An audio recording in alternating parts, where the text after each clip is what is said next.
Hello, what is up guys? I'm here today, back with another Black Desert video. In today's video, we're going to be taking a look at the most recent patch that came to Black Desert on June 5th of 2024, going over all the events, as well as major changes, that way you don't miss a thing. This week's patch brings a bunch of cool events, as well as some nice life skill stuff and a bunch of other changes, so yeah, quickly before we get into it, if you're new to the channel, new to Black Desert, or you've been watching videos on the channel and still have not subscribed yet, please consider it. It helps to grow my channel, you stay up to date with new content, and we both win. And without further ado, let's get started with the first event, which will need to be taking place at nighttime in-game, so you're going to have to wait until the nighttime in-game in order to do it, but it is a Patrigio event, so we're going to use the power of screenshot mode to switch to nighttime. Now to take part in this event, you're going to need to navigate to Velia. So Velia, right here, this building is the building that you're looking for in Velia, one of the first regions you come to in the game. Head on over and around and up this little staircase, and into the back corner, you're going to see the NPC Black Market Patrigio.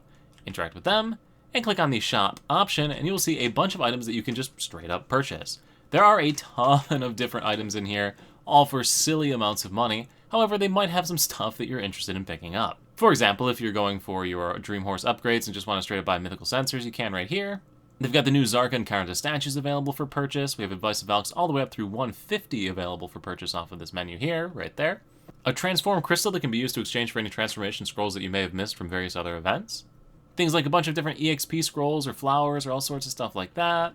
A forest path wagon registration, so people that have been farming for this, you can now just straight up buy one. It is more expensive than if you just bought it off the central market, but still. The leaves used for the outfits out in the Odraxia region. And yeah, just in general, a ton of really cool items. So definitely something to check out, see if there's anything you're interested in picking up.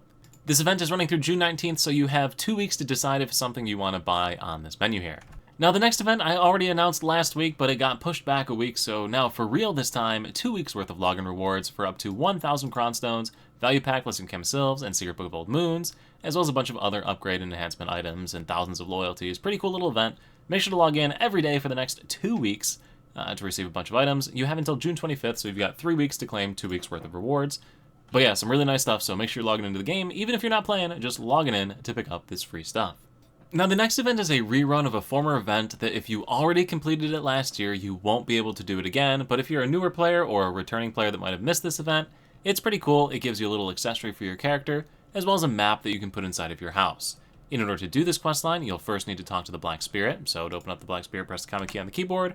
I've already completed the quest, so it's not going to show up here. But in there, you're looking for the quest called Event Now You're Making Me Blush. You'll have 3 weeks to complete this quest, and then after you complete that quest, you can head over to the NPC Cacao, located right here in Heidel. So this NPC right here, looking for this little otter dude hanging out right here. Again, Heidel, right here at the edge, right by Lara, you can find the NPC. Interacting with them will give you the map that you can put inside of your house. And yeah, this is what the mask and the earrings look like. Nice little free stuff for you to take care of.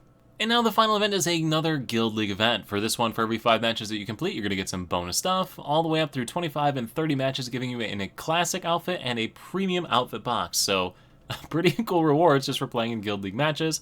Running through July 3rd, so you have a whole month for this event, June 5th through July 3rd, to run Guild League matches and pick up some pretty cool prizes. And with the events out of the way, we can now move into the patch notes themselves, and the patch notes start off with some pretty cool life skilling news. So your life skill tools are now going to be shared across your entire account, which is pretty awesome. To do this, you're first going to need to retrieve any of your life skill gear that you might be missing, and those should be sitting in Heidel. So like right here, you can see my Penmanos Butcher Knife, my Flute Collector, all my other life skill gear is basically sitting right here. In order to re-equip it, all I gotta do is take it out of storage. Then open up my character's inventory, click on the new Life tab right here, the new Life tab sitting right here on the menu, and then inserting all of the different gear pieces back into where they go. So now I've filled up my slots here. I could also put my fishing rod as well as fishing float and a harpoon if I had them in at this point right here as well. These life skill tools are now shared on every character on my account. If I go ahead and swap over to my Musa over in Isleton, and then when I get on my Musa, open up my inventory and click on that same life tab, you can see that I have my life gear here. I can now put in my fishing pole as well as my float, and look at that, full setup, pretty cool. Shared life skill gear all throughout your account. Now, fishing is going to be a little bit different to select and start here than you might be used to. In order to do that, you're going to have to hold down the apostrophe key on the keyboard, which is going to bring up this little menu here, and then you can select your fishing rod with this little drag and drop thing here. So that key is to the left of your enter key on a typical keyboard, so the left key to the enter key will allow you to pick up your fishing rod to be able to start fishing. And when you want to be done, you have to hold that same key and switch back to the standard mode to get back to it. I'll probably put out a video how to take advantage of this new system, as well as the shared life skill stats systems on all of your different characters here in the very near future.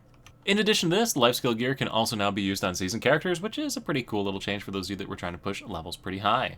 We already covered all of the events here, so nothing more to cover on that. We can then get into the class changes. First, all classes have had changes to their 100% and 200% Black Spirit's Rage absorptions. So for the 100%, you have an additional critical hit rate that's been added to it. And for 200%, you've had an additional uptick in AP, very slightly, reduction in attack speed, bonus HP, and bonus critical hit rate. Moving on to some guild type stuff, we have adjustments to the various roles within a guild, so you can give certain levels of authority to different characters and what they're able to do, or different players and what they're able to do within your guild, through a new little UI that pops up here. Next up, we have changes to the 3 and 5 set effects of Tongue Red accessories. So the 3 set effect is now going to give you 30% Black Spirit's Rage, and the 5 set an additional all AP plus 12. So neat little bonuses to those accessories. Next up, a bunch of your various seals that you have been converted into this new item called a reward seal. If you head up to the exchange menu, the manage currency menu up in the top of the screen, which is hard to see in the sky, but right here, it's this little chest icon. Click on that. You will see a new currency in the top right called Event Reward Seal. And in here, there are a bunch of different items that you can achieve. So pretty much every old event that you didn't turn in, this is what you can get with those now. You can see I've got 30,549 points in this little menu here, and see if anybody's got more than me, events that they never finished turning in. Let me know your number down in the comments below. Let's make a fun game of it. Anyway, new little items that you can redeem in there. Some furniture items had adjustments to the number of items that they need to craft, or the types of items that they need to craft them. So if you do furniture crafting, something to keep in mind up there. Next cool thing here is that the Garmoth weekly quest has now been changed to a regional quest. So when you enter the Garmoth pit area to go ahead and fight the boss, you're automatically going to accept the quest line to fight Garmoth, so that's cool. Make it a little easier for you to get that boss going. You can still do this quest only 3 times per week right there. And the quests themselves are set every Thursday at midnight. We then get into a bunch of Node and Conquest War buffs, and I'll be honest with you, I'm not a big PvP player, but it looks like. There are improved benefits for participating in Node Wars, and as well as your victory rewards, so for participation you're going to get bonus stats, and for victory you'll get even more bonus stats. For some more PvP content, for those of you that enjoy it, the Arena of Solaris is coming back on July 3rd, which for those of you that don't remember is gear normalized PvP system in Black Desert, which is pretty awesome. And keeping with the PvP, if you are on the Arsha server and get into a fight with somebody in the Arsha Anonymous server, then subsequently die to monsters within a certain period of time after that fight, you won't have death penalties for that. And then beyond that, not a ton more with this patch. So like I said guys, pretty big patch, a lot of stuff to cover, a lot of events. Now's your turn to let me know in the comments down below what you think. You excited for this patch? Looking forward to anything that you saw in it? Let me know down below. And as always guys, thank you all so much for watching. I look forward to seeing you at the next YouTube video, the next Twitch live stream, or wherever I happen to see you. Peace.